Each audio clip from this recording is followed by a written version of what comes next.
বছরের শুরুর দিকে মাদ্রাসায় ধর্ষণ, হত্যা, নির্যাতনের সংবাদ কিছুটা কম পাওয়া যায়।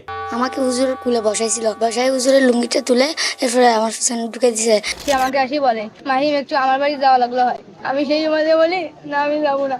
তারপরে শান্তমুখী আমাকে জোর করে নিয়ে গেছি। তার বাড়িতে আমি শুই দিই, সে লাইট নিয়ে বাইরে। তারপরে দেখি আমার ব্যথা লাগে, তারপরে দেখি আমাকে জেনা করতেছে। ছেলেদের সাথে নির্যাতন হয়, একটা ঘুমোতে ঘটে তিনটা বাজে ডাকিয়ে এনে এখানে জানলা বন্ধ করে মারে, অনেক মারামারি। মাদ্রাসায় 12 ছাত্রীকে ধর্ষণের অভিযোগে মাদ্রাসার প্রধান শিক্ষককে আটক করেছে র্যাব। মসজিদের ভেতরে শিশুকে বলাৎকার চেষ্টার ঘটনা। দর্শক শ্রোতা বন্ধুরা, আজকে নিয়ে এসেছি মাদ্রাসা ফাইলসের প্রথম সিজনের দ্বিতীয় পর্ব।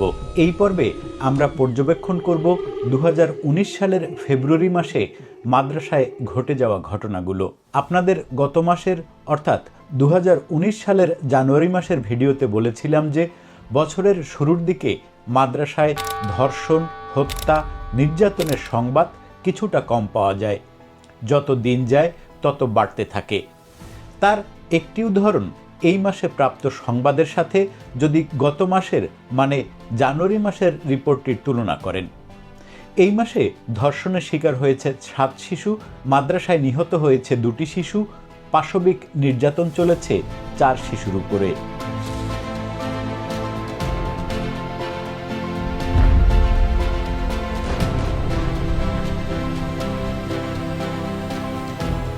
আমি প্রথমে যে ঘটনাটি দিয়ে শুরু করতে চাই সেটি 8 ফেব্রুয়ারির সংবাদ।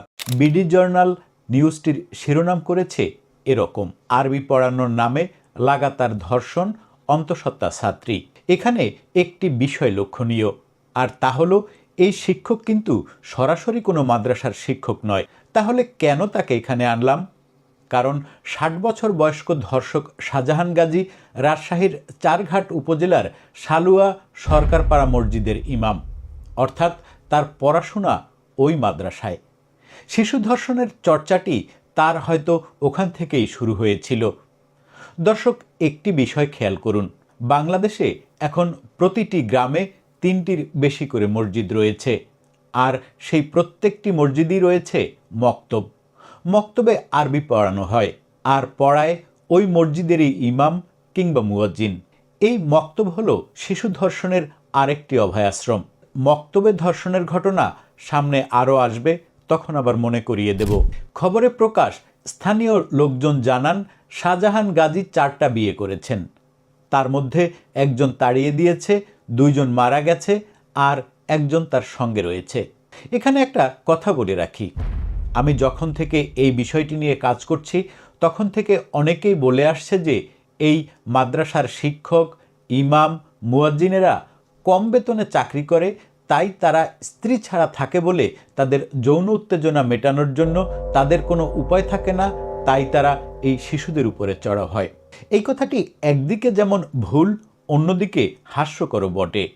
ভুল বা মিথ্যা এই কারণে যে এই ইমামই একটি নয়, 4টি বিয়ে করেছে। এরকম আরও অনেককে পেয়েছি যাদের একাধিক স্ত্রী রয়েছে, আর স্ত্রী কাছে থাকে না বলে শিশু ধর্ষণকে যারা জাস্টিফাই করে তারা কোনো না কোনোভাবে এই ভয়ানক নোংরা অপরাধকে উৎসাহিতই করে। খবরে আরও লিখেছে, লোকটি 20 বছর ধরে উপজেলার কানসগাড়ি গ্রামে বসবাস করে আসছে। এটা দিয়ে এও বোঝা যায় যে স্থানীয়দের কাছে সে বেশ আস্থাভাজন ইমাম বলে পরিচিত ছিল।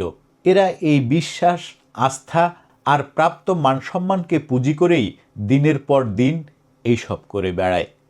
মানুষ নিজের মানসম্মানের ভয়ে কাউকে কিছু বলতে পারে না, ফলে অজানা থেকে যায় এরকম আরও লাখ লাখ মক্তবের বিভৎস সব গল্প।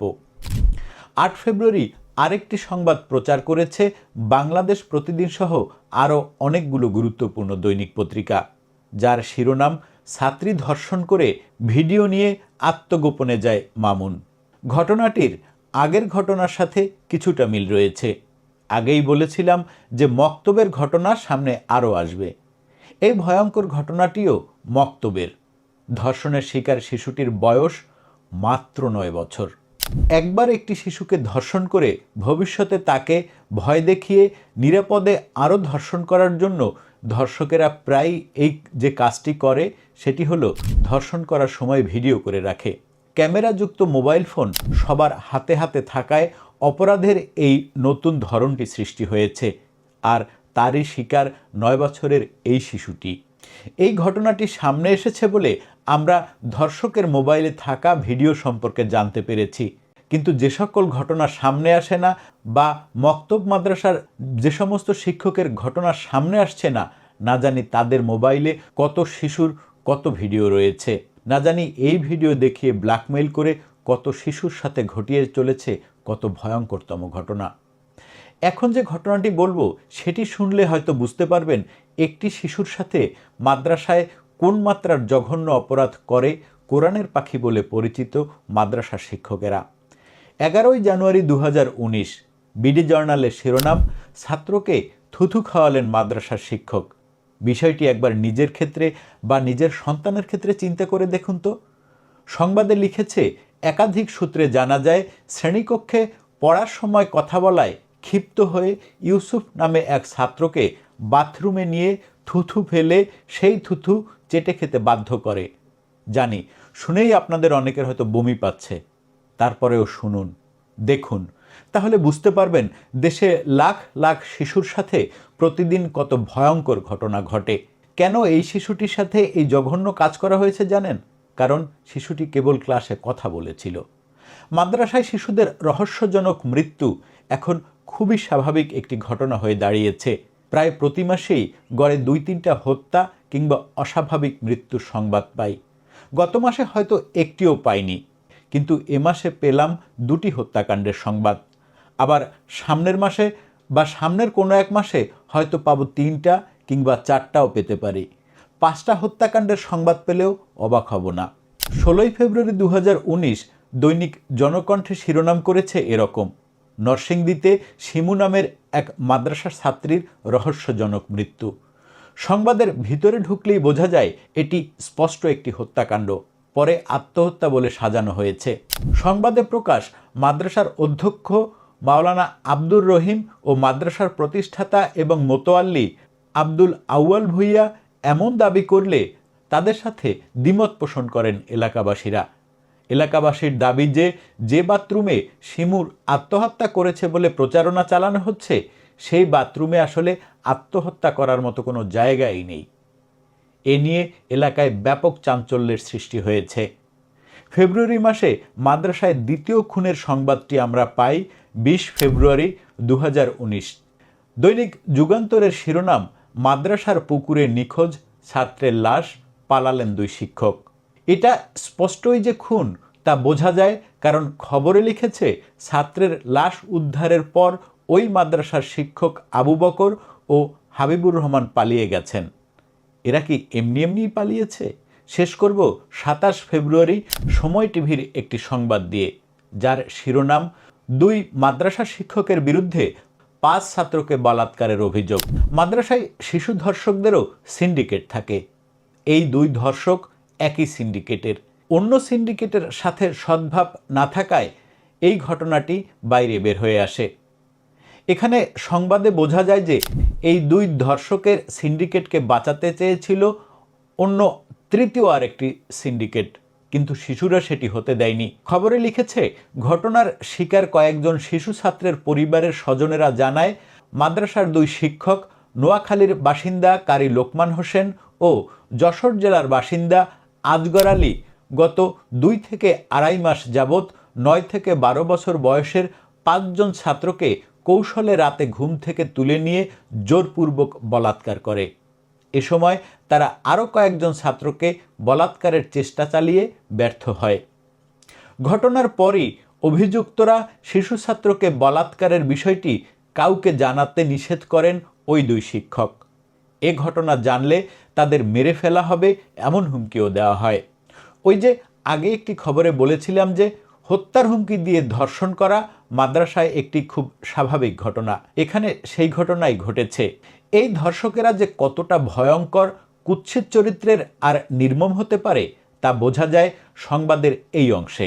এখানে লিখেছে, নির্যাতিত ছাত্রদের মধ্যে 12 বছরের একজন ছাত্র গুরুতর অসুস্থ হয়ে পড়লে তাকে পারিবারিকভাবে নিয়ে চিকিৎসা দেওয়া হয়। এদিকে এই ঘটনায় অপর এক ছাত্র জানায় তাকে বলাৎকার করতে না পেরে বিদ্যুতের তার দিয়ে পিটিয়ে জখম করেছে।